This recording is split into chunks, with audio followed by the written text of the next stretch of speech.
great day it is to be in the bomb shelter. As you can see, this is AtomBomb.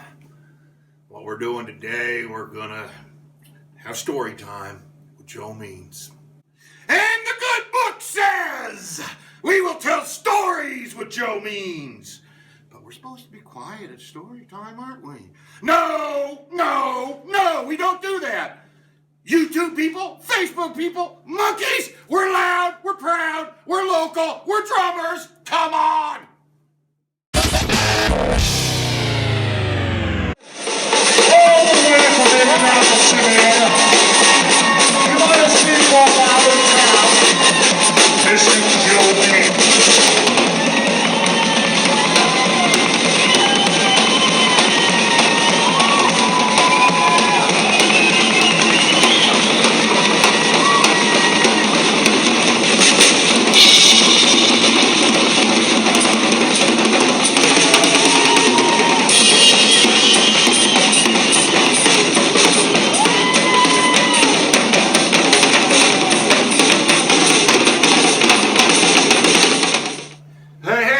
AtomBomb, man, here we are.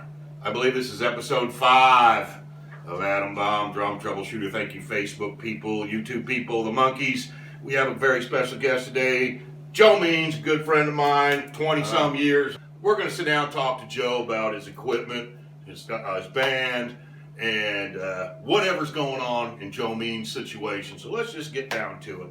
So, Joe, man, I see you're holding a cool snare drum there. Why don't we just talk about that while you got it right up there? Probably the most talked about snare drum in the area. There you Every go. gig somebody comes up and says, what is that? Yeah. Sometimes it's not the drummer.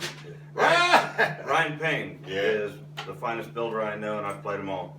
As far as maple shells go, he spends so much time on these beautiful pieces of art. One piece, he bends just a thick piece of maple, doesn't he? Absolutely. Yeah. Old school. Yeah. And if you could hold this and feel this, you would just feel the quality. Right. And Two lugs like that. Absolutely. Two plugs. He drills as little as he can. He wouldn't even the Dunny throw off. Ron Dunny saw a photograph of this on Facebook, and it had different companies throw off on it that he didn't like.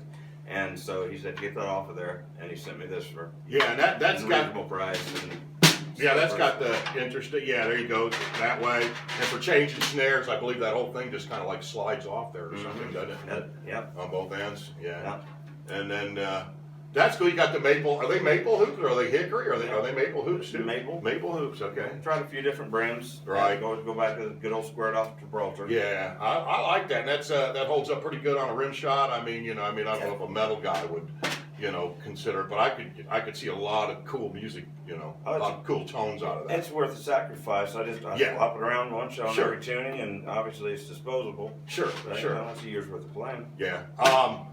Did you put those on there, or did you just? I put the wood hoops on. Right, you came up with it. That's cool.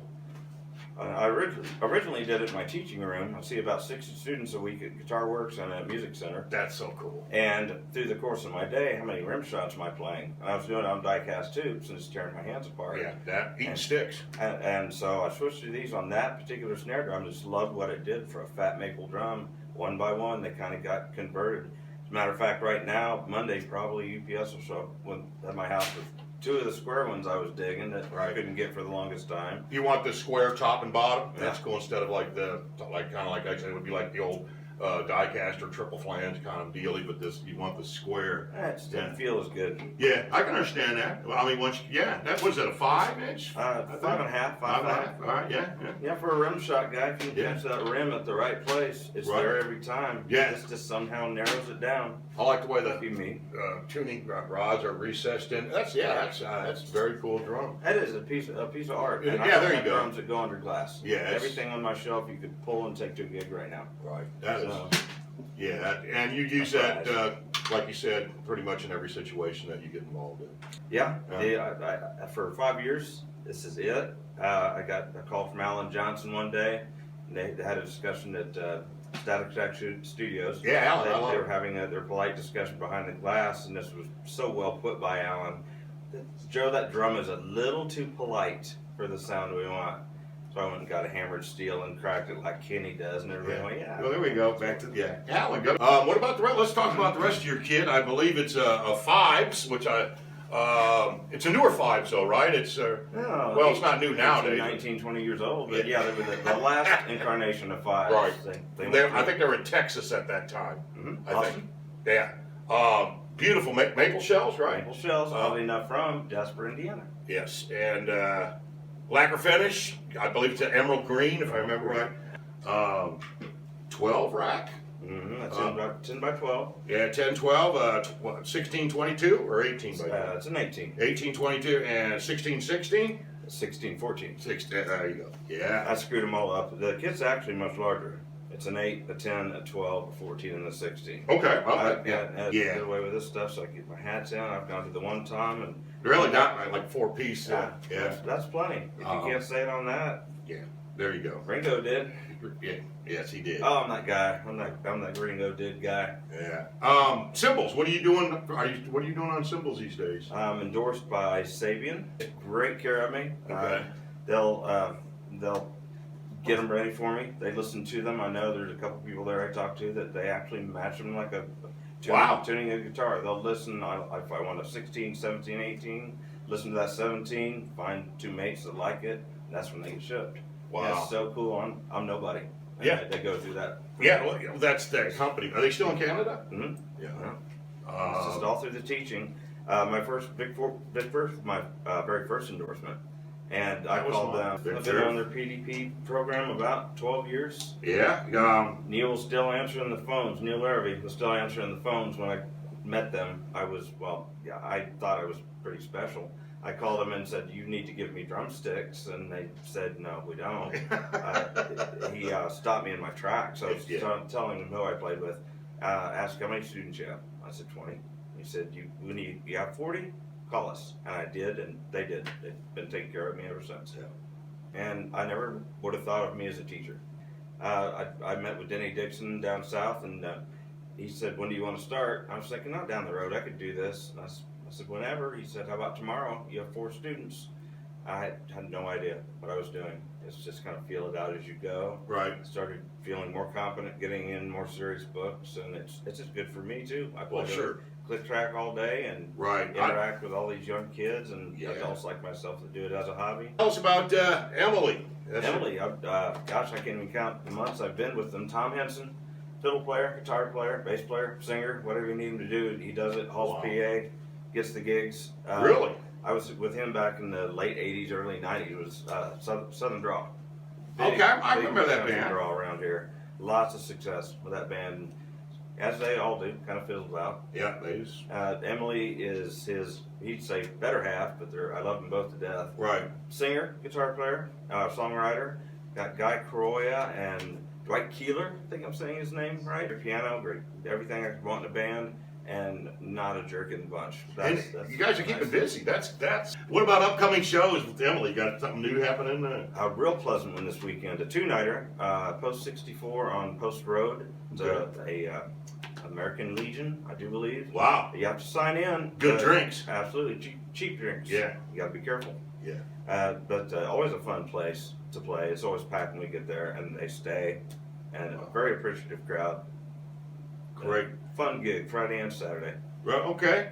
Well, that lets us know about what's going on with Joe here. I want to thank the Facebook people, the YouTube people, the Space Monkeys, and we're going to do what's in the box, man, so hang tight.